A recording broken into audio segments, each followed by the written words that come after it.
Good morning, everyone. Thank you so much for joining us. My name is Billy Bob. This is episode 65 of the Blowback Roundtable.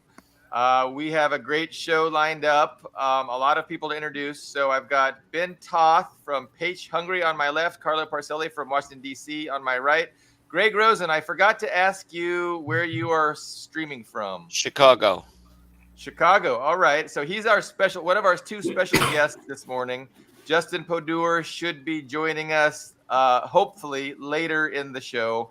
And then Ian Kummer is our regular co-host, and he is live from a suburb in Moscow. So thank you guys for joining me.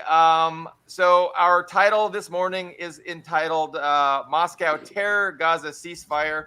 So that's in reference to the Moscow terror attack, which really was going on the last time we were streaming on Friday. So right as we were ending our show, that whole terrorist attack was going on, and we haven't had a discussion on it yet. So that was the first thing we're going to discuss. And then also, of course, the Gaza ceasefire, where the U.S. abstains from the Security Council resolution calling for a ceasefire in Gaza.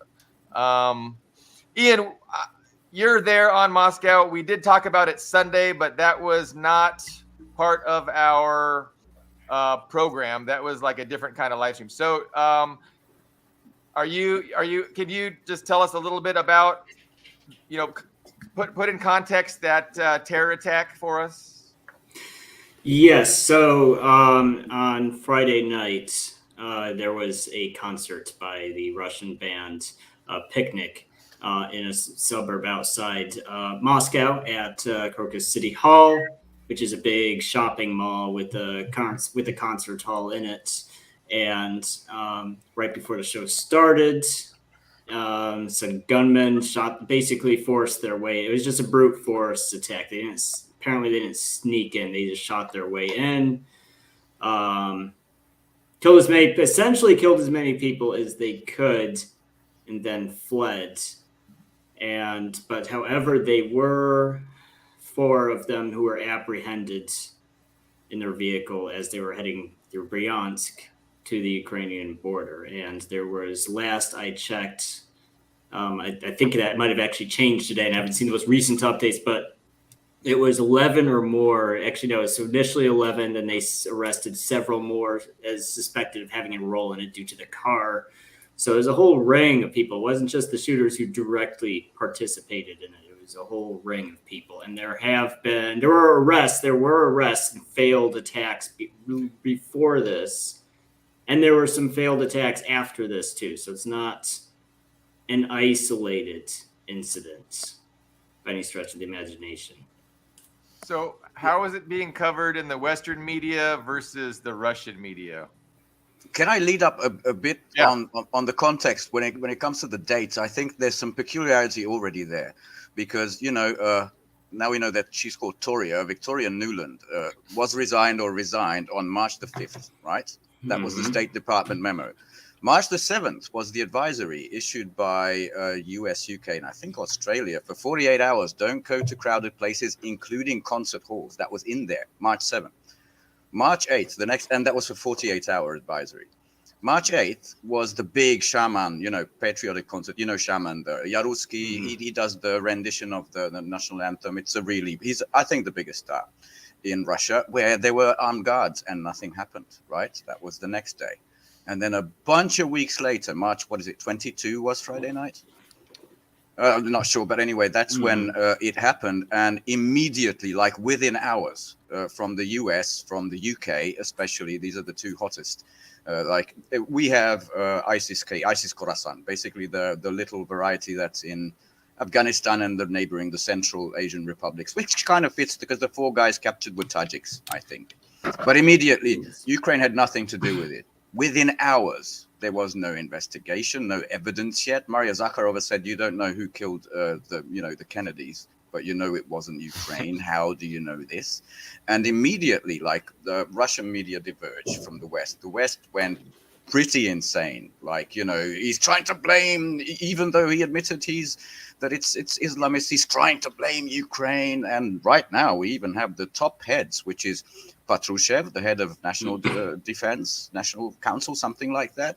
Then there's the head of the FSB, and they all say, well, this looks like MI5 CIA Ukraine operation. Very divergent from the West. But that's, I think, the whole thing. And the ISIS-K thing, I mean, we can talk about that separately.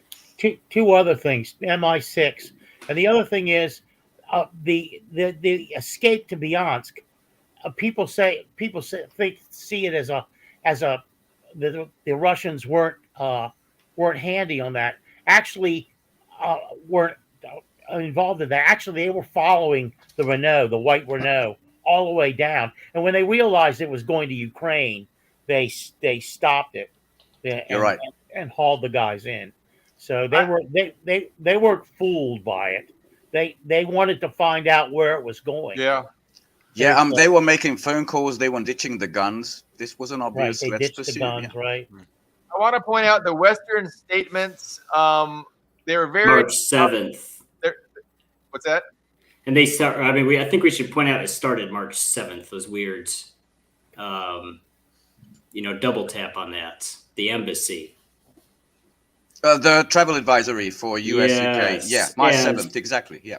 Because that's the whole. That seems to be what a lot of this hinges on, is because the State Department is claiming, well, we warned Russia and point to that as evidence, even though right after that English travel advisory came out, the Russian Foreign Ministry said, well, you haven't told us anything. There was no intelligence given. Yes. There was no intelligence given. And now retroactively after the attack happened,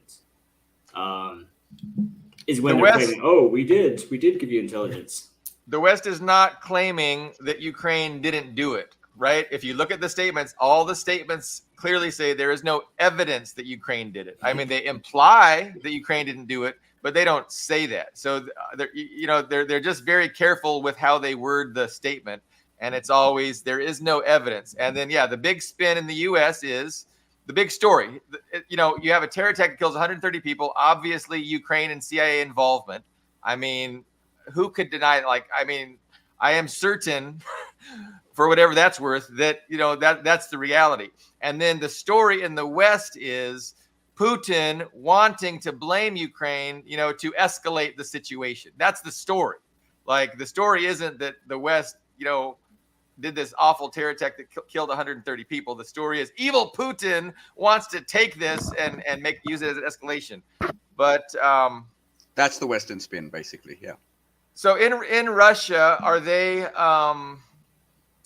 Where are they at? I like Putin's statement. Putin was very diplomatic. He said, we are going to have an objective investigation. We're not going to jump to conclusions, and we're going to find out,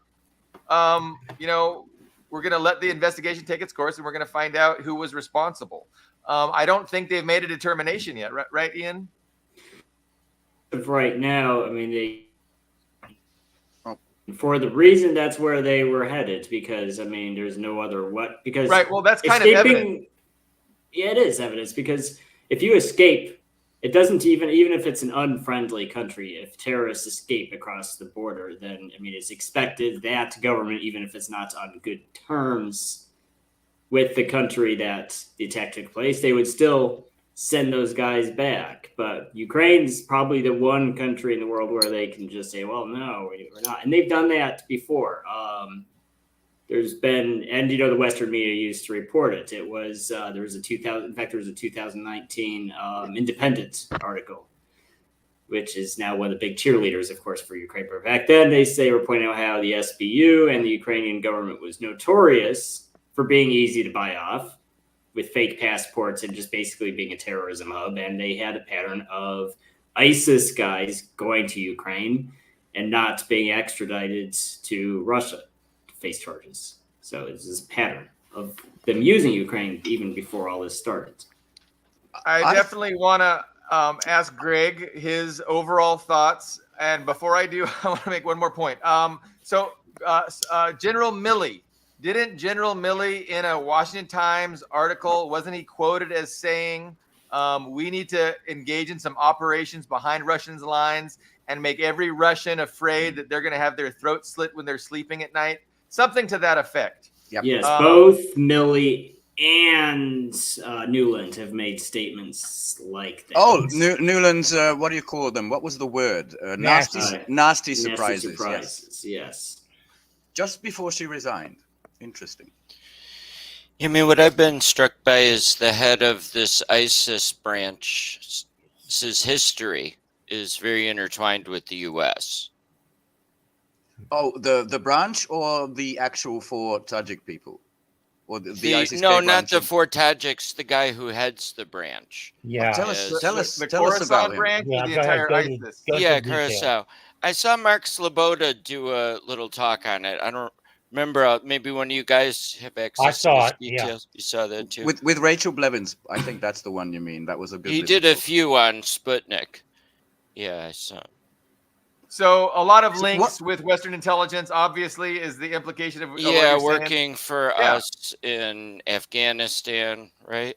Yes. You know, I love that the Western press already reached out to their guys in Syria saying, look, the ISIS-K threat, they have global like domination plans and all that. It's the big booby back again. Even though 2015, 2014, that was the height, and it kind of disappeared, and it shows up like a boogeyman. And immediately they find this photo of them doing the Shahada. This is the, that's the, you pronounce your faith in Islam. It's very important that you do it with your right hand, because the left is the unclean, the devil hand. And they did it with their left hand, and then they did this Photoshop mirroring it.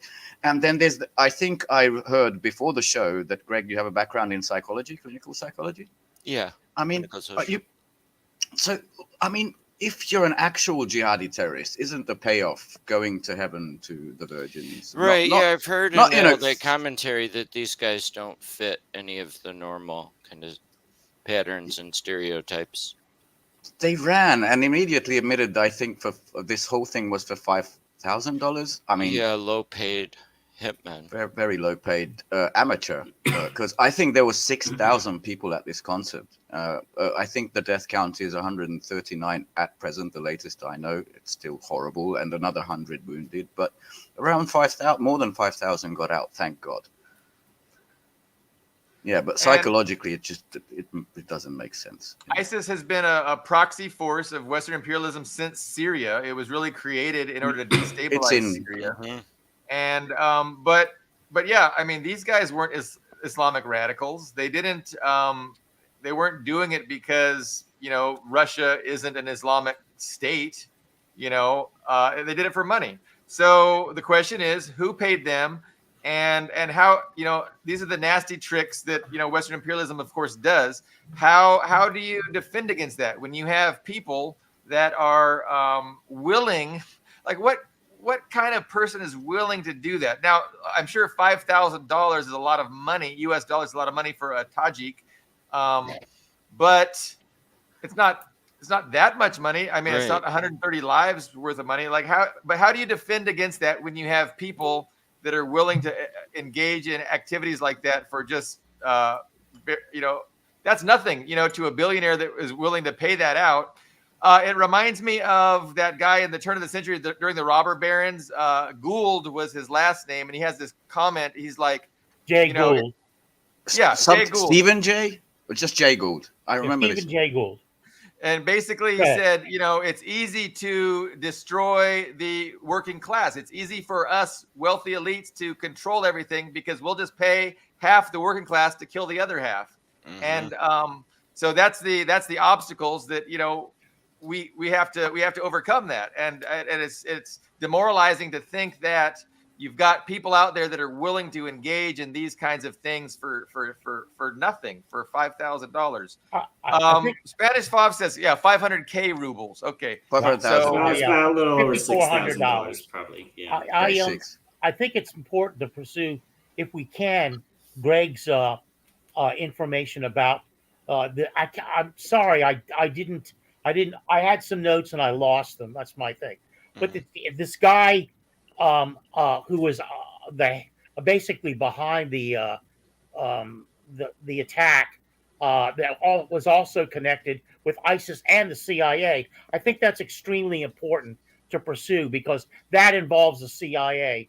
And if you let me digress for just a moment, I'd like to tell you a brief story about how the CIA worked. This is when Richard Helms used the murder of 900,000 individuals in Indonesia as a pickup line.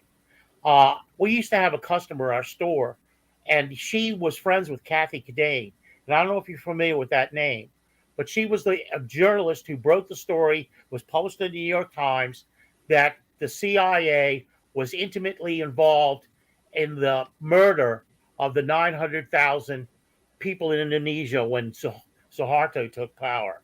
And the communist layer was eliminated. Yeah, and she went and she interviewed John Martins, who was in the embassy actually as he was a CIA agent posing as a diplomatic, whatever you call it, stooge or whatever you want to call him, and Richard Helms.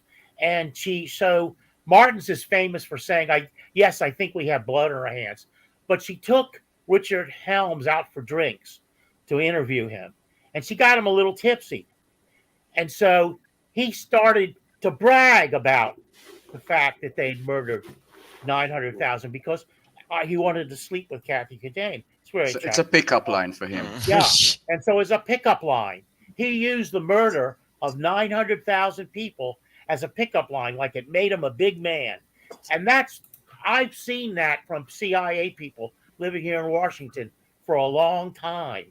And that kind of psychology, it escapes me that, maybe we can pursue that or just simply, if somebody has more information about, and I'm sorry, I should have done it. It involves the guy involved with the Central Intelligence Agency and this operation. So, anyway. Well, it sounds like Sloboda did have some good Yeah, I may have the that. tweet he was referring to. Let me look for it. Yeah. I'll be right back. In the meantime, do you guys want to listen to the very man himself on this topic? Big bad Vlad. Then let's have a short one. Unfortunately, it's dubbed. These are the worst kinds, but still better than just subtitles. Just watch the crime 40 seconds.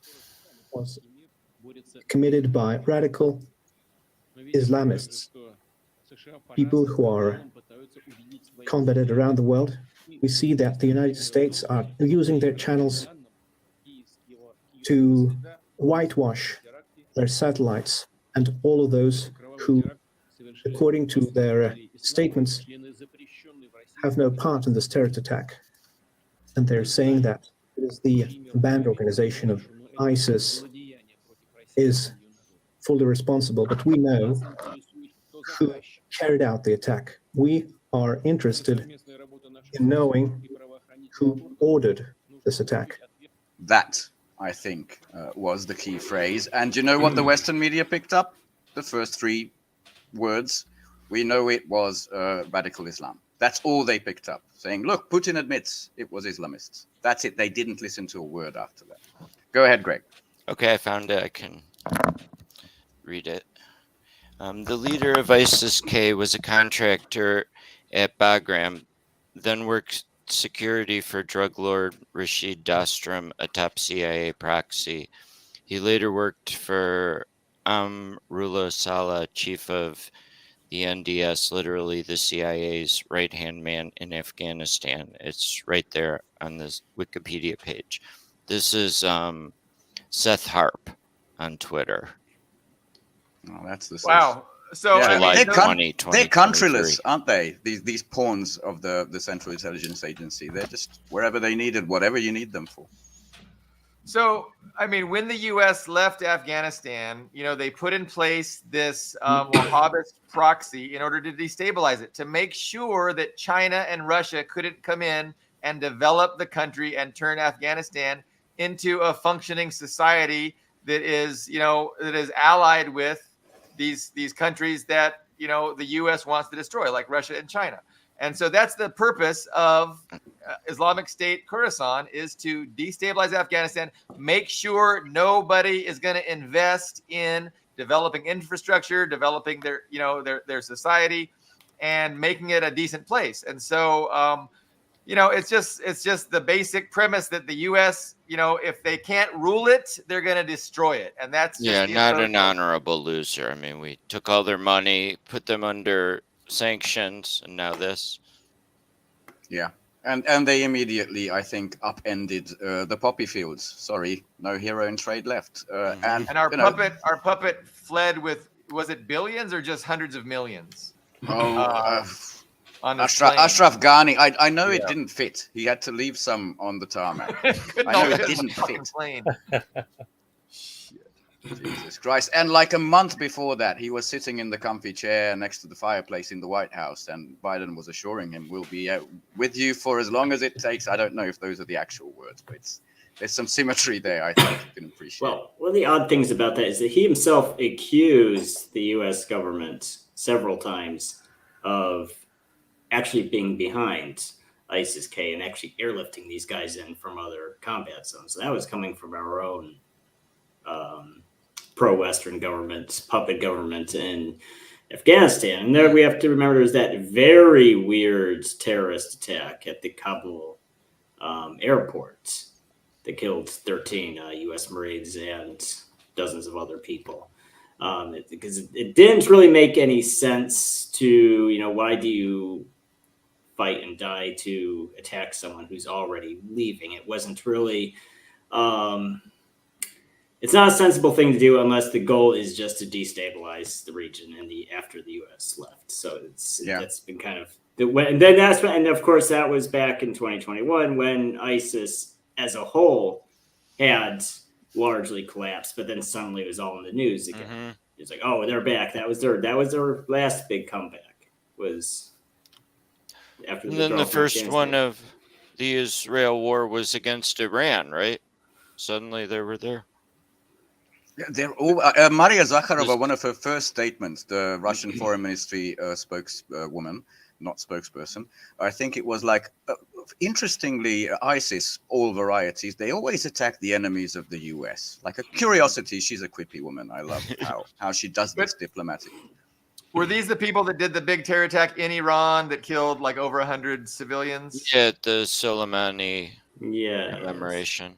Yes. Do you know what? The actual the Afghan ISIS is doing right now, trying to stir up shit with Pakistan, because Pakistan has officially wanted to join BRICS and they're getting along with the Taliban. So they're doing these border skirmishes. It's the same guys. Like, you can't do that. You can't get along. And they're accepted by both China and Russia as, I think China called them a necessary structure of Afghan society or something like that. Maybe not recognized, at the UN, but accepted. And that's a Pakistan that's a full-on puppet. That's a Pakistani government that, put in prison the popular Imran Khan, leader of the country at the behest of the U.S.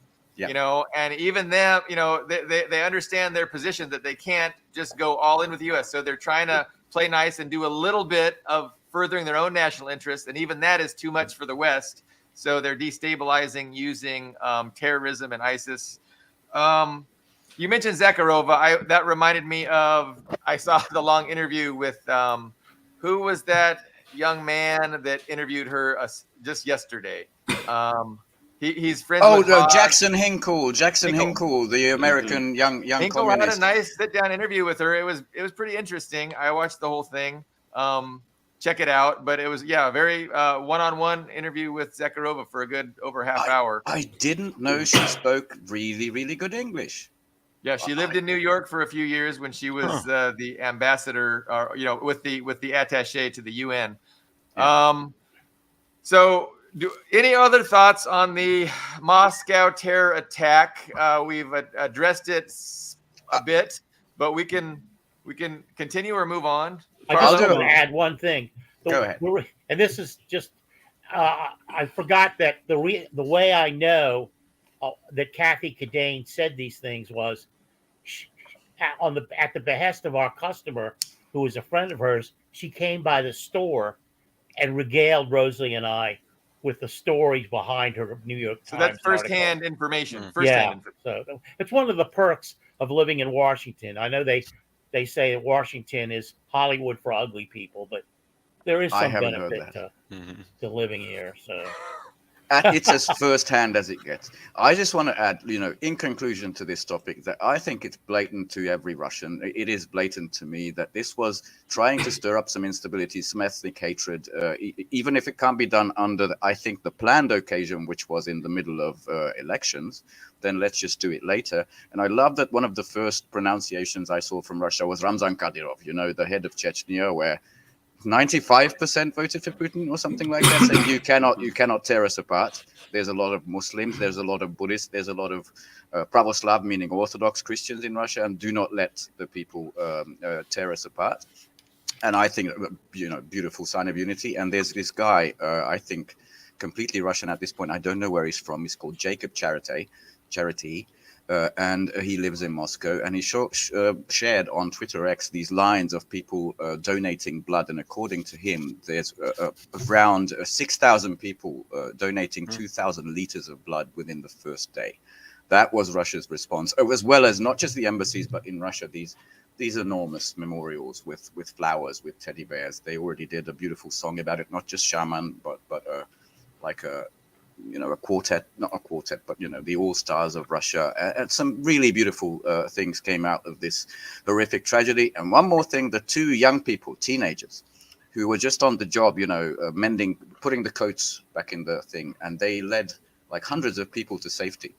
One of them was called Islam. He was a young Muslim, and he got the highest order of bravery for it. And that has already been on Reuters, that video, on Reuters. That's a New York-based news media. So at least the good side is getting out of this. Any other thoughts on the Moscow terror attack? Okay, well, I'll go. There. Okay. Oh my God. Sorry. So that's an interesting. Yeah, that image brings up the other aspect of torture and the morality of beating up these murderers.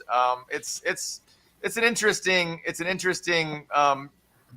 angle to deal with. I'm not sure if we want to get into it, but I wanted to talk about how ostensibly, if this was Western intelligence, and I'm certain it was, how does that work?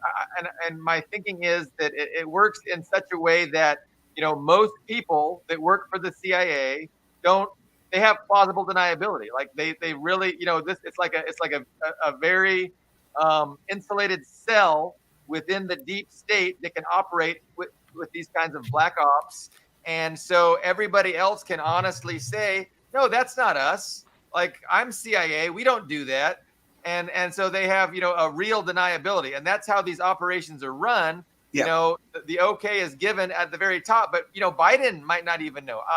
I'm sure Biden doesn't know, because he's a puppet, politician himself. Like, these aren't the real people that really run the government. And so these operations are greenlit by people we don't know. They're carried out by people that the faces of these organizations honestly could say that's not us, but it is. Anyway, that probably wasn't the most succinct statement, but do we want to talk about the torture angle, or do we want to move on to? Interesting nonetheless. Maybe we should welcome our new guest. Oh, he's here. All right. Hey guys. Hello. Just plug in my earphones. We promised before the program, at the start of the program, that Justin may join us. And Justin Podur, probably viewers recognize him. He's got a very excellent podcast, The Anti-Empire Project. It's tremendous. I watched, I think it was Sunday's episode that was really good. It was, and you know what? Justin calls it tanky group therapy. Yeah, tanky therapy, and it is like it. I mean, it's great because it's like therapy. And then Greg is he's a first time guest. Greg Rosen here. He's also a therapist. So we're hoping to have a cathartic episode. But thank you so much, Justin, for joining us. We're just going through a few of the the big topics of the day. We talked about the Moscow terror attack. And yeah, once again, thank you for joining us. I know you had to run some errands, some family responsibilities, and so thanks for taking the time to join us. Oh yeah, my pleasure. Am I moving slowly? You have a very low frame rate. I was going to say I don't know why that is, but much lower than the others. Yeah. I wonder if changing the definition. No, it doesn't seem to change. Sorry, guys. I don't know exactly what the issue Your audio's is. good. Your The audio is Okay. perfectly clear. That's what Well, matters, that's what yeah. matters, right? Mhm. So Maybe if I maybe turn off virtual. Ah, there you go. Turning off virtual background made a difference. now you flow like a river. Okay, we were just at the end of the terror attack in the outskirts of Moscow. Yeah. And I Torture. was thinking maybe a good transition would be what the psychological, for both of you therapists, angle it achieved in Russia. And even though I think this is before, I think you'll all enjoy this one. This is, everybody knows Mr. Rosenberg, BBC's Russia correspondent, an absolute hack, and Margot Simonian, the head of RT. I don't know if you guys have seen this exchange, but I've seen this the first time today. Enjoy. No. Was there a serious challenger in the election, a serious opponent? Is there a need for a serious opponent? Why? Why is there no need for a serious opponent? Why do you always think that the way you live is better than the way we live? Even the way you ask questions. Why don't you guys do the way we do it? Because we're not you, and we don't like you much, really. I hope that most Russians are at this point where Margot is at this point. I thought that was worth showing, because I followed a couple of other stories which give me a whole lot of heart. And it looks to me that at the UN level, Russia is hanging basically the Yugoslav atrocity, 25 years to the day, 78-day bombing, and also Libya around the neck of NATO. They're doing this at the official capacity, at the highest level. They're not afraid anymore. They said enough of this. I read it wasn't an opinion piece, but under the news section in RT saying Yugoslavia was when Russia learned that NATO was dangerous. And I'm wondering, Right. I think there's a real sea change, especially with this terrorist attack happening in Russia. But maybe you guys want to comment on that, or we can move to, what do you call it? Crosstalk rules. Whenever you want to interrupt, just go. It's a very busy panel. We got our biggest panel we've had before. We've had 5. We haven't had 6. I mean, the Simeon. How do you say her name? Simeonian. Like that Simonian. BBC guy. Is there really serious opponents in the West? No, they're all the same. Like I mean, they're really struggling with each other to be the leader. They're really trying to win the election against each other. But they're no different from one another, and that's supposed to be somehow superior to how they do it in China or how they do it in Russia. I mean, I'm glad she gave some pushback, and I hope people in the West are waking up to that fact and realizing that Western democracy is not anything close to what it's sold as. I think I recently heard this in an interview. You're next. Jyoti Bra, the Communist Party, Marxist-Leninist Britain, that decision-making was first in Parliament, but in the last 3 or 4 decades, it's been very covertly moved out of there. And I think people know that. As you alluded to earlier, I mean, Biden's a zombie. He's a sock puppet. The same goes to many, many Western leaders. That's not where the key decisions are made. We don't really have a choice or a vote on re-weaponizing Europe, as they keep talking about around me, which is the weirdest thing ever. But those choices aren't made by us. Just a thought. Yeah, I mean, as a piece of rhetoric, it's also really shoddy. I mean, he didn't even know what to say when she said, "Is there?" And he was clearly not expecting her to say why would we need a serious opponent? And then he was just like, "I'll turn it back on you. Why shouldn't there be a serious opponent?" It's like, it's not even on her to answer that question. He's got to formulate a question as a journalist that yields a useful answer. And the most basic test of a journalist, he couldn't even pass. Yeah. And there was that big, sometime last year, the 4.5-hour Q&A with Vladimir Putin.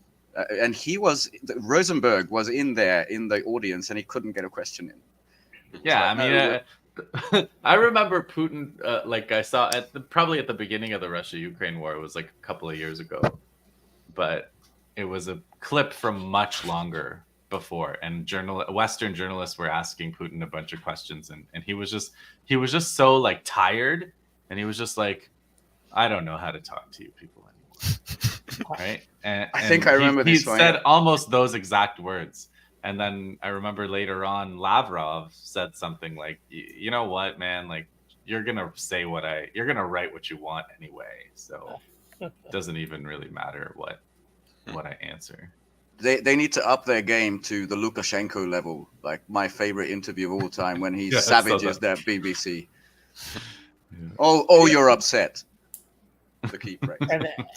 And they just in the media just out of whole cloth creates these dichotomies, like with Trump and Biden. I don't know if any of you saw that, but Horton, I can't remember his first name. Scott Horton, right? He had a long litany of Trump's military involvements when he was president, and it really was pretty close to the kind of hegemony that Biden was trying to project, and if anything, Trump is more, let's say, a Nazi-like on Israel than even Biden. Mm-hmm. So they try to create these. They're artificial dichotomies. They're Tweedledum and Tweedledee, basically. Well, the other mostly in aspect- rhetoric, yeah.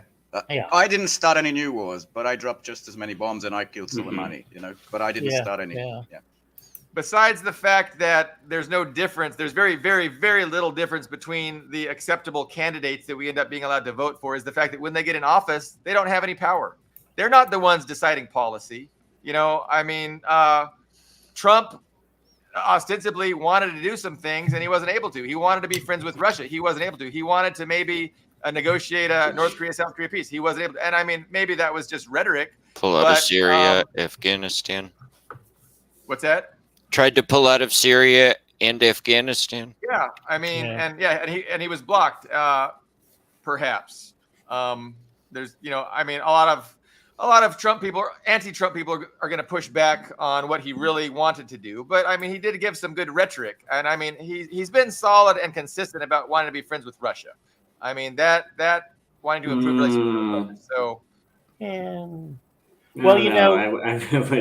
Russians have a different opinion, I think, right? Ian? Yeah. Well, he says. Well, I think problem with Trump. Trump is at the least American centric, which is when you're a head of state, you are supposed to be centric to that country that you're president of. But I wouldn't call his attitude. He does flip flop a little bit when it comes to Ukraine. He kind of, he's like, on one hand, he says Biden, I was sending the serious weapons to Ukraine. I was arming Ukraine before Biden. He said a bunch of stuff like that before. Though I do think it's true, though, that Trump, and it might actually even be the same with Israel, who knows? Trump does understand when he has leverage over another party, and you can say, hey, I'm supplying 80, 90% of your weapons. You kind of have to listen to me when I say, it's time for a ceasefire, or it's time for, whatever. Ian has said a number of times, Trump is simply stupid. And when it comes to Syria, for example, I don't know that Trump knew that that the U.S. was stealing Syria's oil. But I do know when John Bolton approached him about Venezuela, Trump didn't know there was oil there. But when Bolton mentioned there was oil there, he said, we have to invade. His eyes lit up, I'm sure. So... Yeah, I love that. Even though he's as you said, kind of a figurehead, no real decision making, he makes some comments, and I'm fully aware it's campaign season. Like 10/7, October 7 was horrible, but you should stop this war, which is with regard to Israel. And I think he recently mentioned AMLO, the Mexican president. I like him; he's a good leader. I know he's a socialist. Is that okay? Is that okay if I get along with the leader of another country? He's doing this stuff, And what did they do? They tried to take his money. All of the news was Don Corleone. New York is going to take all his riches, his assets, and then it got reduced or something like that. So he still remains in the race. But that was the solution, from the guys in charge, saying even that little sway, will make you poor. That's our solution. That's real democracy. Before we jump to Gaza, there's Sure. one final aspect of the Ukraine issue. I was watching Scott Ritter on Napolitano this morning, and he seemed to be certain that France is going to be moving troops into Ukraine. He said that some of the French Legion, not the French Foreign Legion, but some regiments in France have gotten orders, mobilization orders, and that's something that's really going to happen, which is interesting to me because I thought maybe the bluff was basically going to stop with threatening to do it, but maybe they're actually going to do it, which I would like to get everybody's opinion on that. Starting with Moscow, Justin. I think. Okay, No, sorry. Yeah. Justin. Yeah, I think they're going to do it. I mean, I think there's a lot of troops, U.S. troops in different parts of the world, in East Asia, in the Middle East, and now we have this deployment of the French. And I think the whole point is some kind of tripwire, the whole concept where you have a small force, it's not able to do anything, but if it's destroyed, it may generate some kind of public opinion that enables further attacks or retaliations or whatever. And that's what this is. They're just sending these Frenchmen to go get killed by standoff weapons. They're the only reason you would think that France could do something that Ukrainians can't is that you believe some notion of French racial and martial superiority. I've always said, they're famous for that. Yeah, and I've said, well, whatever. Napoleon also couldn't do the job, but I guess in the Crimean, someone reminded me that during the Crimean War, I guess they had some success, the British and French together. But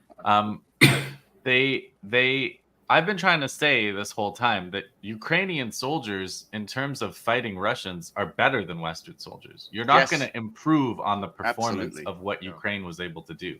So those Frenchmen are going to get killed, and then we'll see what happens with the political fallout of that. Whether NATO's able to make more out of that than they can. But if they do, I also don't see, looking at the deployments and the forces available to Russia and NATO, I don't see a big NATO mobilization being able to defeat Russia either. So this is just another step in escalation, but the outcome is going to be the same. Yeah, That's a tripwire force in Macron's head, I think. Yeah, that's right. Greg, I have some thoughts, but I want to get that. I think that's all true. I mean, for weeks, I was just stunned by the statement that Ukraine is an existential war for France. I tried to compute that. Wow. I have some thoughts, but I think let's get the Moscow perspective. Yeah, I'm sorry, Ian. No, you're good. I agree with all that. I would say it's you're getting into really tricky territory when you actually have a third party, not just quote unquote supporting Ukraine, actually participating in the war, directly participating in the war. And I think that really starts to call into question this convention that Russia's held itself to of not striking targets outside of Ukraine proper. So if you have French troops and supply lines and aircraft and vehicles going in and out of Ukraine, to me, that raises the possibility they might just say, no, we're going to strike French troops participating in Ukraine, whether or not they're standing in Ukraine itself. And that also, of course, since France does not have a border with Ukraine, that raises problems for whichever NATO country agrees to support those French troops. Now, it looks like it doesn't seem, I mean, I've seen theories. Yes, I was watching theories on this yesterday, if those French troops are going to possibly go in through Belarus or go in through Romania and Moldova. If I had to take a wild guess, I'd say they'd probably go in the south because it doesn't sound like Poland's too enthusiastic about being bombed. And also, if France moved in through, I think Romania would probably be more likely because they're just one of the biggest lapdogs. Yeah. And the biggest lapdogs, and there's Moldova there, so it's I think it's really going to question that NATO unity we've been hearing about. That what an attack on one of us is an attack on us all. I think if France invites an attack on itself, that's going to really, after 80 years of NATO existing, that's going to call into question. Finally put that to the test. It'll be interesting to see. I mean, unless the U.S. is there, it will not trigger, I don't think, a NATO response. Yeah, that's why I think it is a bluff, as the French would like to say, because it's been made obvious ever since Mr. Macron, le petit roi, the little king, said, let's get all the NATO troops and let's get a coalition force in there. It was the US that said first, nope, that's an act of war. We're not going to do that. So now he's in a tricky spot. Add to that, there's a real economic crisis brewing in France. I think it was Jacques Chirac that said, without Africa, we are a third world country. And they're being kicked out of the Sahel. And it looks like there was an election the other day. The next one, I read this in the French publication, Marianne, 2 really important articles. The next one is Senegal, where this young guy who just came out of jail became president. He is, this is how the French publication names it. He's an anti-system candidate. He has a program of ending economic slavery and restoring national sovereignty. And he is a leftist Pan-Africanist guy. That's meaning it's another place where France just gets the fucked out of. Okay, that's happening. And in the meantime, the other article was about his personal security. This guy is going nuts. He's paranoid of the French people. He's paranoid of cyber attacks. He's paranoid of Russia. Apparently, he's doubling and tripling. He doesn't want to interact with everyday French people. There's still the farmers everywhere in Paris. He's getting paranoid, and he needs a solution to the absolute crisis at home. I think that's what's forcing him into this stupid safari idea that these, I don't know what, a regiment like let's say 2,000 Frenchmen are going to change anything there. And I'd like to not call out, but Pepe Escobar had a large piece where he claimed that they already moved somewhere under Kiev, maybe going down to Odessa. I've seen no evidence for that from the Russian or the Ukrainian side. I'm thinking bluff, but I'd hate to be wrong. Yeah, I disagree with Ritter on this one. Macron has a 30% approval rating among, and there's a lot of people that despise him, and I think it is for domestic consumption. I was up late and I watched this show on the French military. It was just a few days old that was put up. And the way they were going to modernize their force. And they're going to build an aircraft carrier. They've already got a name for it. The Pang or something. But it won't be ready till 2038. They're going to build a whole fleet of jet fighters. It won't be ready till 2034. And I'm going, this is basically, he's making jobs for a Frenchman. He's beating the war drums. And Scott Ritter himself, what really surprises me is I didn't get a chance to watch the Napolitano thing, but the one I did see prior to that, he was talking about the difficulty of moving even 2,000 troops, 1,000. There's a logistic chain, to Ukraine. I mean, you gotta feed them, you gotta find fuel depots in advance. You've got to house them. And he said it's a huge logistics problem, and he didn't see it. Yeah. He would see France capable of doing that. Yeah. Well, he was saying if those French troops were engaged in combat operations, that's where the logistics of sustaining those combat operations exists. But just to move them in there is easy. No, it's not. You got to feed them. They got to eat. Yeah. There's a logistic chain. Didn't we all, sorry, not the new guest, but maybe you guys have also seen it. Pyotr Tolstoy, the speaker of the Duma, had this you guys saw that. He has nuclear weapons. Yes, 4,000 missiles. We know. So we'll kill every Frenchman who comes into Ukraine. And that was, people don't listen to Russia. They think it's rhetoric or just, bluffing. No. Do you have that on Cuban or? Unfortunately not. That's okay. No, but I think that was like a real last warning. Like, this is not something we're going to tolerate, and your little tripwire trick is not going to work. We're not going to that's the idea. Like, I think they think that by putting them there, there's going to be some kind of force field around them that Russia won't dare breach them because they're going to trip NATO intervention and everything. And that was Russia saying, we don't care. If you send people into Ukraine, they're going to die like every other soldier that's attacked Russia from Ukraine. Yeah, and you're completely right on the Ukrainians are the second toughest army right now in Europe. They really have held out incredibly. Yeah. Well, I don't believe this. This notion that 2,000 French soldiers would be harder to supply than 600,000 Ukrainian soldiers. I don't. Yeah, I mean, the way I see it, they'll just go into Poland. They'll go into Poland and they'll use the same kind of chain or Romania. There's chains. Yeah. I mean, there's chains that have existed since the Cold War. There's fuel depots that have existed since the Cold War. It's not a new ball game. And we do larger exercises than 2,000 people. I mean, NATO does pretty routinely 10, 15, 20, 30,000 troops for NATO exercises. It's not. Yeah, I don't see that. Any merit to that argument. Except, of course, since the City Hall massacre, we know a lot of that has gone dark. You know, there's huge Kinjal, and also now the Zircon, the more advanced hypersonic attack on Kiev, taking out 2 Patriots at the airport in Kiev. Apparently, the main target from the Kiev post was the GUR, Budanov's basically terrorist outfit. So a lot of that is changing. And apparently somewhere they hit a big underground, I forgot that, but it would look like a second sunrise, a big underground gas depot.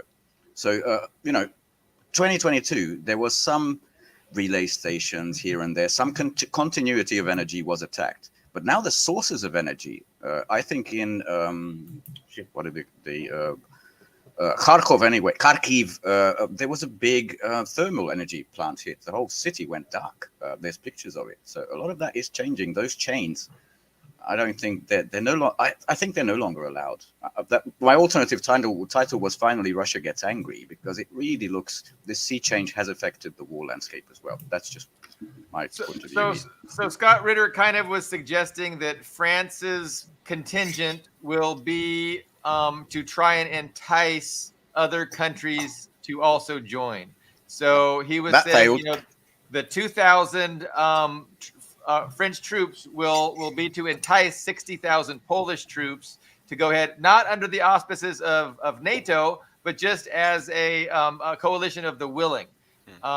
And so it remains to be seen. It remains to be seen if they've already had agreements behind the scenes. Okay, this is how we're going to roll out this escalation. Like, I don't put that past, the West to be strategizing like that. So ultimately, I don't think they really want to engage in, in a confrontation, a violent confrontation with Russia. But what they are hoping for is to get Russia to back down, or at least to leverage Russia, warning them in order to come to a peace deal that isn't totally, against the West's favor. They're going to be like, if you don't agree to this is what's going to happen. We're going to have 60,000 Polish troops, and then we don't know where it's going to go from there. A threat, a blackmail to Russia to come to terms on something that is, a little bit in the West's favor. But this it's all speculation. Which was the Ukraine war in the first place. But what do you guys think?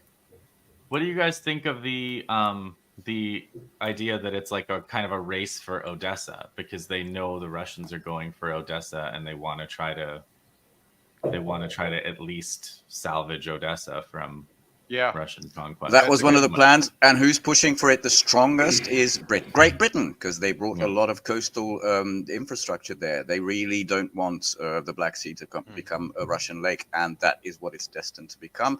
And when you're out of options, you do some stupid. I mean, they did. What do you call it? What's the other one? Sevastopol, where the Black Sea Fleet is. They did recent attacks, and Ukraine's claiming 2 boats, 3 boats. They hit a civilian building and like a car. Sacrificed a lot of these Storm Shadow scalp missiles for it, and they just can't get it. That is the urging. I don't think it's working. Quick interjection on Billy Bob's point, just because it's my region, the Polish, we know them, they're not suicidal, not even this stupid Donald Tusk. You can probably get 40 Latvians to go along with this stupid scheme. You cannot get all those Poles to go along with it. No fucking way. What about the I hope you're right. Greg? Yeah, is it worth exploring the possibility that the crisis in France is severe enough that they're more serious than we're thinking? Yes. Yeah. Oh, I think. Yes. I mean, the farmers have been hay bales, tires burning all the way up the Champs Elysees, which is where the Elysee Palace is, where Mr. Macron feels very insecure. It really is getting to him. That's what that Marianne article was about. They did great leaks. He's feeling the shit. But what do you think Macron can accomplish without other countries joining him? And if you don't think other countries going to join him, like what's he thinking? That's the point. Nothing. Sergei He can't Lavrov. accomplish anything. And the Ukrainians seem more afraid of an invasion of Odessa by sea than they do by land. And if they both occur at the same time, 2,000 Frenchmen are not going to make a rat's ass a difference. It's no difference at all. And I want to just add one other thing. What does a French MRE taste like? Because I'll tell you, they won't eat American MREs because even I gagged on those. Is that It depends on which one you meal get. ready to eat? Ian knows. Yeah, Some are better meals than ready others. to eat. Oh my God. But Justin makes a good point about Odessa. I don't think any final solution that doesn't include Odessa, as part of Russia is going to be a final solution because, if that stays with a rump Ukrainian state, there's always the possibility of additional shenanigans down the road. And if that becomes part of Russia like it needs to be, you really have a victory. But if it's not, the future is problematic. And I mean, Putin knows that. The Russian people know that way better than we do. But yeah, I mean, is that what it's about? Is France just trying to do everything they can to keep Odessa from going to Russia because they know if it does, that's game over, literally, for their Ukraine project. I mean, I don't see why France really cares about Ukraine itself so much as they want the original goal of the war, which is to recolonize Russia. That would be their motivation. Which I think most people, Western leaders in Europe, know is a dead plan at this point. Even I think the Pentagon, Washington know. Here's a big admission that I saw this week. I think it's just 28 seconds. Check this out, because this might be similar. Lavrov said, by the way, that France's goal is exactly the same. We cannot afford Russia win this war. Otherwise, the US and European interests will be very damaged. It's not a matter of generosity alone. It's not a matter of supporting Ukraine because we love Ukrainian people. It is in our own interest. It is also in the interest of the US as a global player, someone who has to be perceived as a reliable partner, a security provider to the allies. With Christiana Mampour, the sophisticated journalist. That was a big interview. The next sentence was, so we urge and hope for that 60 billion or whatever to pass Congress. The contempt for Ukrainians is so unbelievable. Like when you look at what's happened to Ukraine and what's happening to Ukraine, the numbers of people that have died, the numbers of people that have left, the territory that they've lost. And like, why does he emphasize that we don't like the Ukrainian people? Like why is that such an important point to make? Imagine watching that as a Ukrainian. Yeah, the way these people talk is just unbelievable, man. That's the gardener, eh? That's Joseph Borrell, who says the gardener himself. The West is a garden. Yeah, that's him. Sergei Lavrov, the foreign minister, like diplomat before I was born in '82, that guy said that France is basically the same interests. It's to keep the US afloat as a global power. So he'll just do anything for Big Daddy. It's his perspective. Just something worth noting. So why did the US abstain? I remember, one of the biggest pieces of evidence that the mainstream media misused to push the Russiagate scenario, the fraudulent Russiagate hoax, was that what was that guy's name? He was going to be the defense something or other, and he was talking with the Russian diplomatic team at the UN because he was trying to urge them to veto a Security Council resolution that was going to condemn Israel. And because I forget the guy's name, skinny guy, short black hair. He Oh, that he guy. He never did take over the post that he was, Trump wanted him to take over because of this. But essentially they said, aha, Trump is colluding with Russia because this guy talked before the election was over, before Trump actually took power. He was trying to get Russia to veto this UN Security Council resolution condemning Israel. And they didn't. It didn't work out. But because of that, they said, that's proof of, Trump-Russian collusion right there. And it was just a hoax. But so the U.S. has a long, long history of vetoing UN Security Council resolutions that are negative of Israel or that condemn Israel. But today they actually abstained. So, and in the previous one I was referencing, Obama was going to abstain, and that's why Trump was trying to get Russia to veto it, because Obama did abstain. And it was unprecedented. It was unprecedented that the U.S. actually abstained from not protecting Israel from a UN Security Council condemnation. But it happened again. Was it yesterday? It was yesterday, right? They abstained. Yeah, yesterday. So what? So who wants to enter into that? Like, I mean, media just is saying that it doesn't change anything. It doesn't. It's not binding. It's not binding. That's the catchphrase. Go ahead. That's a good one. Yeah. Okay. So I have two possibilities. Okay. One is that it's a genuine It's a genuine move by the U.S. to give Israel the slightest hint that this is they're not happy with the way things are going.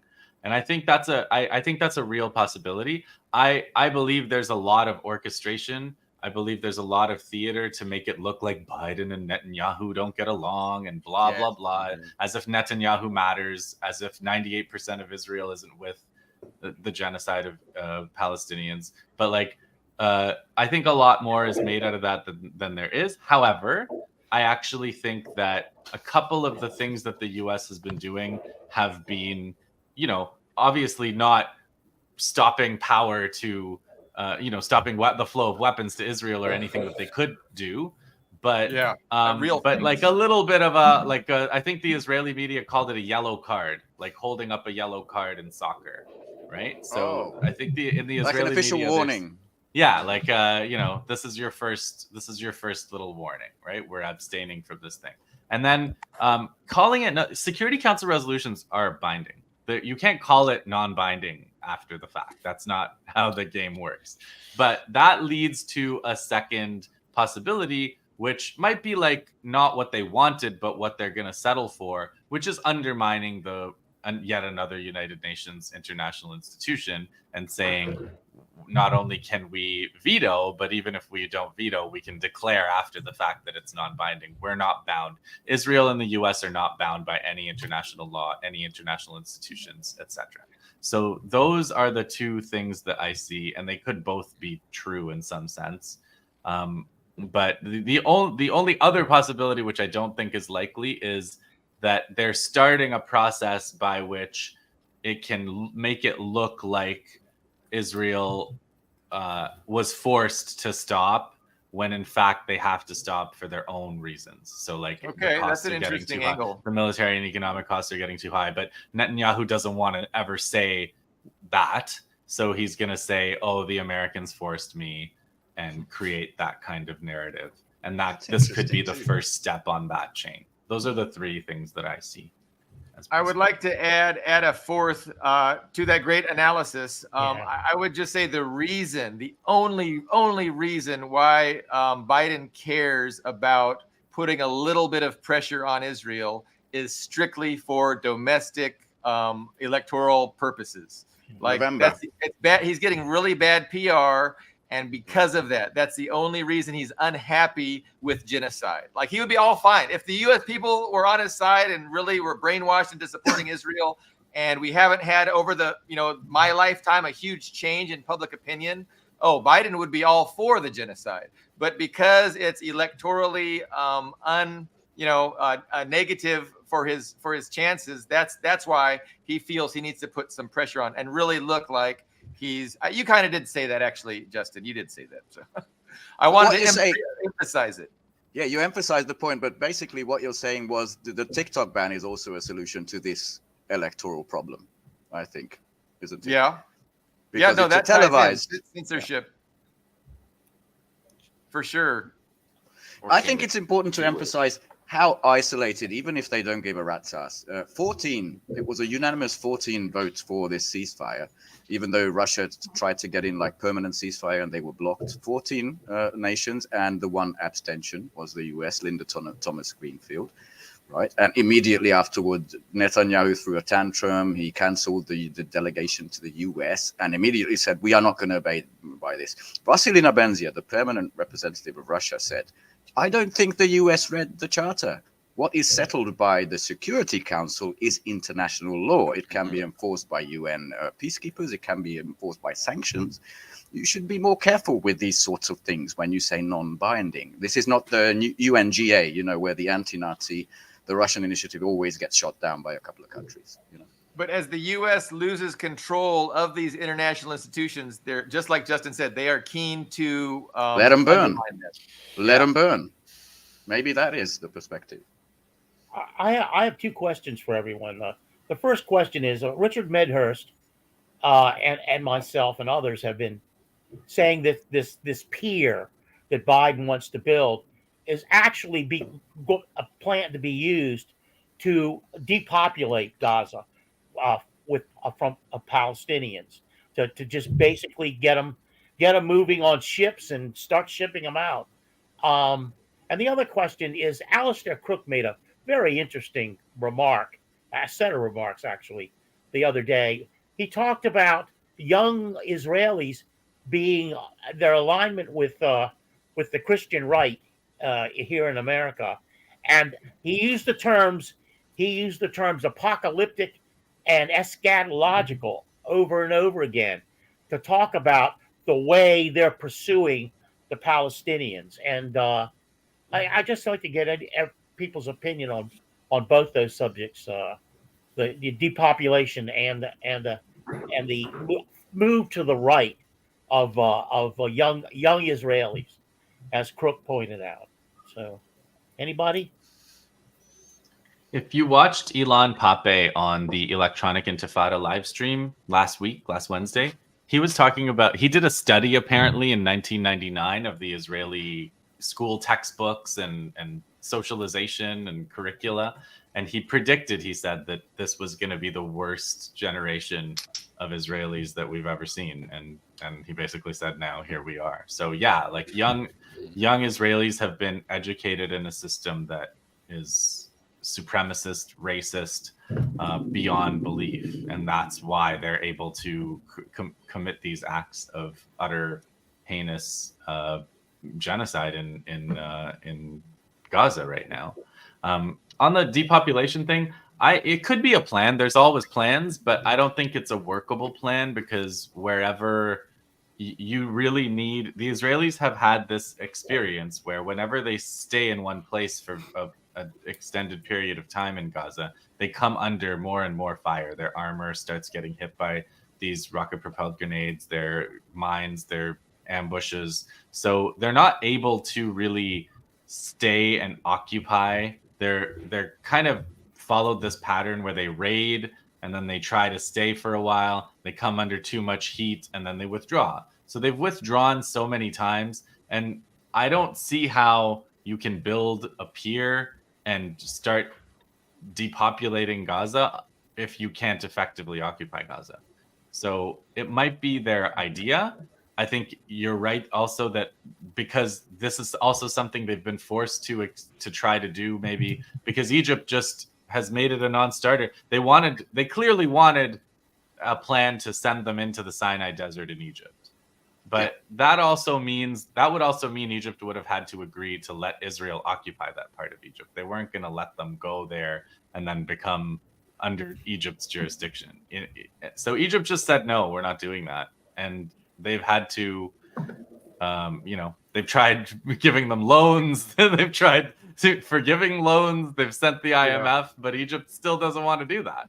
Egypt still doesn't want to trade. Not Egypt. I mean, the people would go fight right now, but you're talking about Sisi, the Sisi. Not even right. he would Not do that. even he. Exactly. So yeah, I do think, you know, there's always sinister plans afoot, as you and Richard mentioned, but I don't. This particular one doesn't seem all that workable to me, given the way the resistance has been playing out. Yeah. I agree. F-35s against Gaza are the same as, you know, big ships against the Houthis. They just don't work. It looks like. Great, Greg and Ian, you guys want to weigh in before I monopolize the discussion again? Soapbox moment. Yes, let's hear the soapbox moment. Oh, okay. I mean, I was going to reference my most recent Facebook post, and I mean, I just kind of hit on the idea that Zionists, after watching all kinds of debates with Zionists, like it's clear that they really, really believe that Israel is in the right. Everything they're doing is morally defensible and morally justifiable. Furthermore, they believe that the international condemnation of Israel is proof of inherent anti-Semitism within humanity. So given that paradigm, where these people, like Justin was saying, have been inculcated, you know, in their schools, like that study that Ian Pape did, like how do you address the situation when people are just convinced that they are in the right and everybody else is, you know, an irrational, you know, anti-Semite, for trying to get them to do something different. Like it's just such a perplexing you know, paradigm to find a solution for. So and you know, my post suggested that there's a reason that the Zionist mindset is like it is, and the suggestion is that, you know, human intelligence isn't driven towards seeking truth. So human intelligence is driven towards finding safety and you know, promoting yourself in the social hierarchy, and it's not really interested in truth. And so for intelligent people, it's easy for them to delude themselves if it's in their best interest to do so. So that's the explanation for why we have this paradigm, and I think it's a very good and plausible explanation. But nevertheless, it gives us the situation that we're in, and how do you address that? How do you deal with it? I think ultimately you just have to give them no option. You got to have, it's got to be force, or at least, you know, the U.S. has to stop enabling it. Once the U.S. stops enabling it, that's when Israel will be forced to come to terms with, you know, their own weakness and what the rest of the, you know, world thinks needs to be done. You know, international law, United Nations Resolution 242, all these things. You know, every year the UN votes on what the peaceful end of the settlement in Palestine would look like, and Israel just rejects that out of hand. They laugh at the idea of international law. So once the U.S. starts enabling, they're doing that. I think, you know, a one country system that's not an apartheid system would become possible. And of course, that's the solution. Until then, everybody's Hamas. Take it away, Greg. This sounds like your topic. Well, I think Justin's show points to the answer. The answer is going to be military, not reform of either the U.S. or Israel. So military vis-a-vis Iran, Hezbollah, Syria. Mm-hmm. I was just going to say that, yeah, we've seen this before. Spanish Favs had this comment to make, but yeah, that kind of, we are the superior and everybody else is scum and they have bad intentions and we must tame the barbarians wherever they are. Yeah, we've seen this before. I'm not going to say that on YouTube.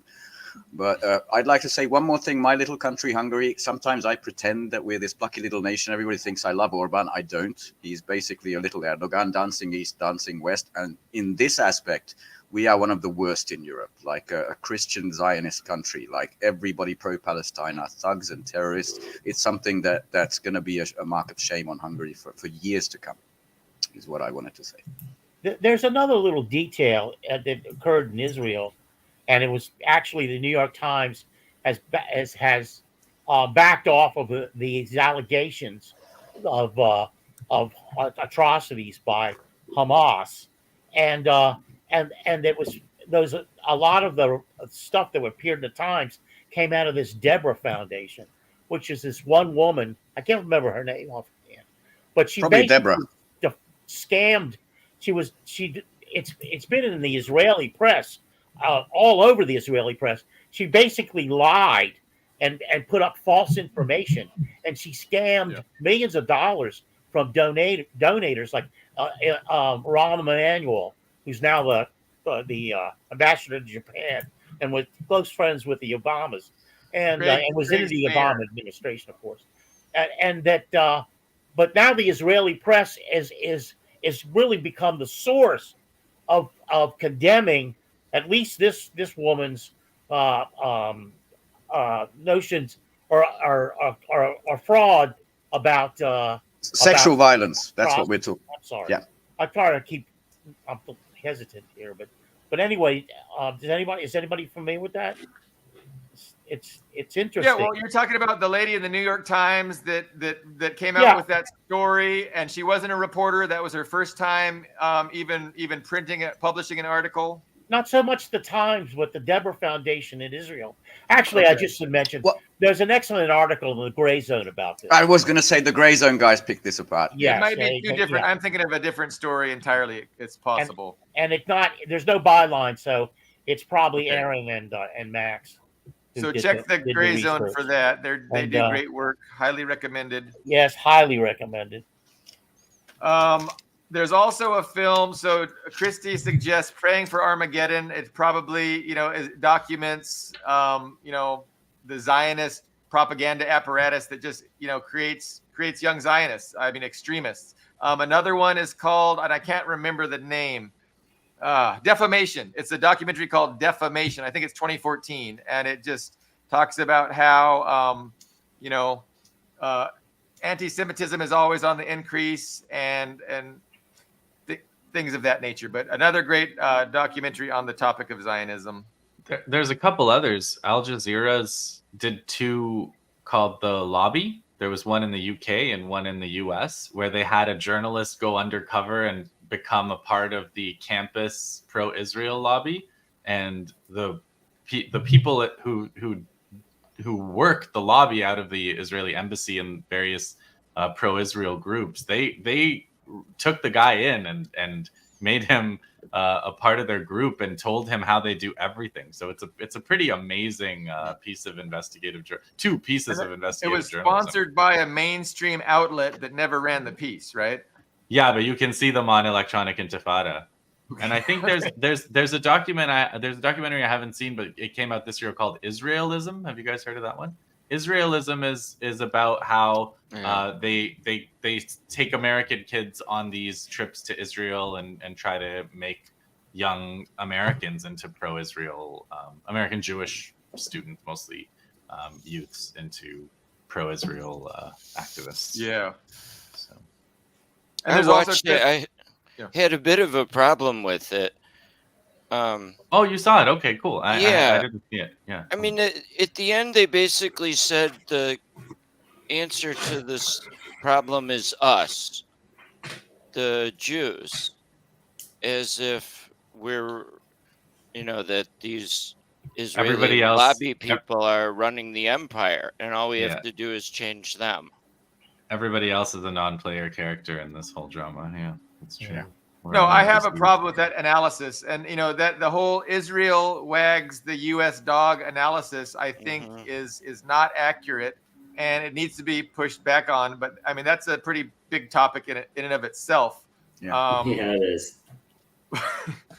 But, yeah, no, I think it's a flawed analysis. I think that the U.S. has its own responsibility for what it does, and to try and exculpate the ruling establishment within the U.S. and blame Israel or Jews or even Zionism or the Zionist lobby for what the U.S. does, such as continuing to fund, arm this genocide, is wrong. Like, it gives a pass to people that don't need a pass. Like, they need to be held accountable, responsible for what they're doing. And since when does U.S. imperialism need a strong lobby to do something? Right. To do evil things. Right. Yeah. Kind of that vector kind of goes both ways. We don't know who's wagging who, but it definitely isn't a one-way street. That's for sure. Yeah, I mean, I think of it as like a multi-factional ruling class we have. Yeah. And some of them are in Israel, and some of them are here, and some of them are in Canada, and some of them are in France and Germany, and they negotiate how they're going to dominate the world, and they negotiate how they're going to present it to stupid people like us who, well, they think we're idiots, right? So. Yeah, as Trump would say, you want a base in the oil heartlands? Well, we want some things in exchange. Let's make a deal. That's kind of how I see it. Yeah. That's how I conceptualize the ruling Western establishment is a bunch of competing factions that have overlapping interests, obviously, and then competing interests, and it's how they fight it out behind the scenes. And exactly right. Then they're going to use their media, the establishment press, to present whatever they decide upon. And they think that democracy is when we take one side of the ruling faction, we want it to beat the other side of the ruling faction. That's like democracy. So it's the limits. That's maybe the way to understand the abstention too. Is the U.S. supports Israel, but the genocide's really not anything we would have wanted. Israel's now in a bind, and we understand it feels genocide is the only way out. We need Israel, so we're backing it, but we're not happy. But we also there is no way out of it too. Israel cannot maintain itself with a potent Hamas and Hezbollah. So true. Yeah. There is no straightforward answer.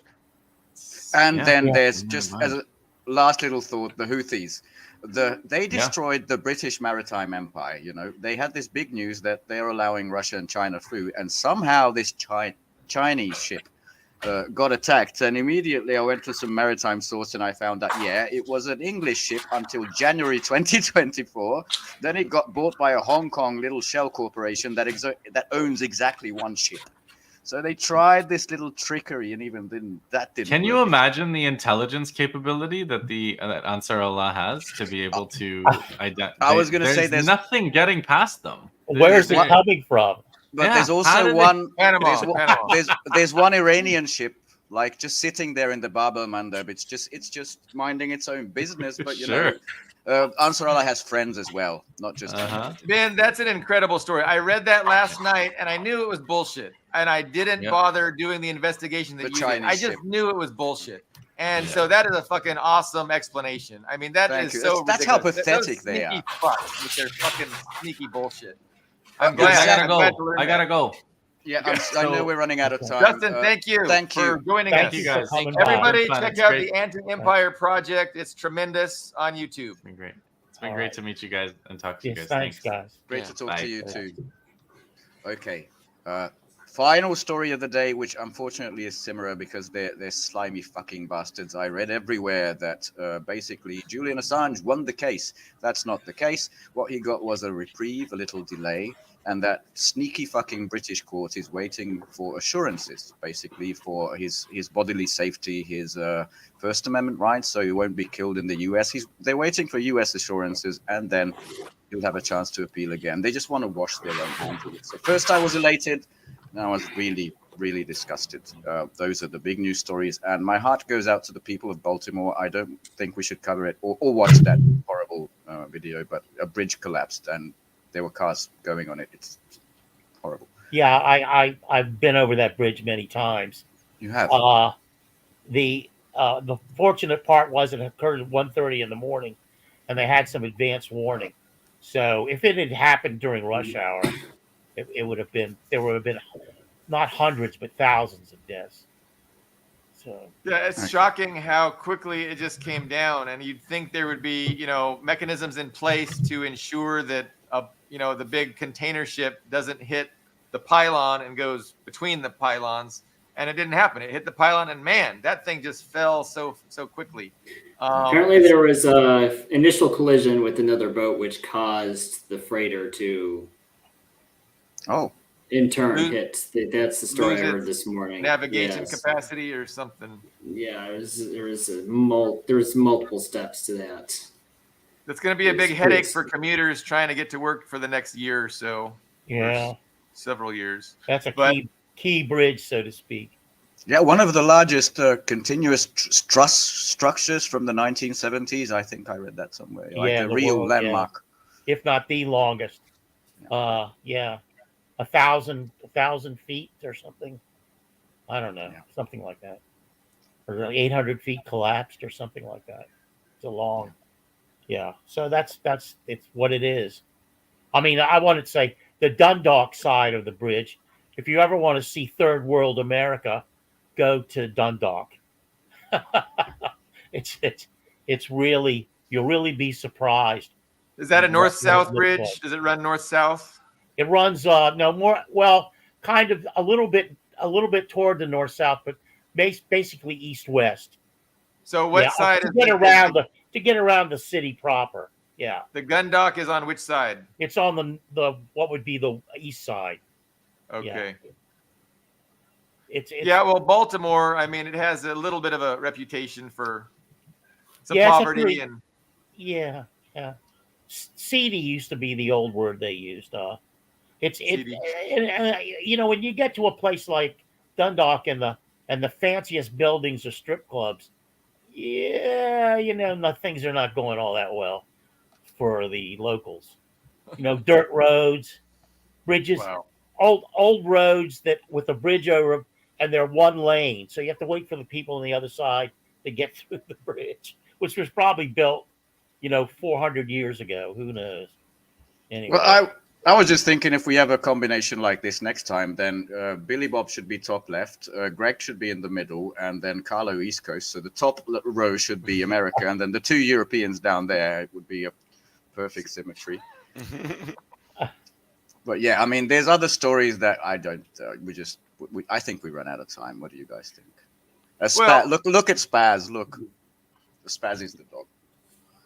It was great for Justin to join us. Greg has been a Facebook friend for a long time, and he has the right takes on everything because they're in pretty close alignment to my own.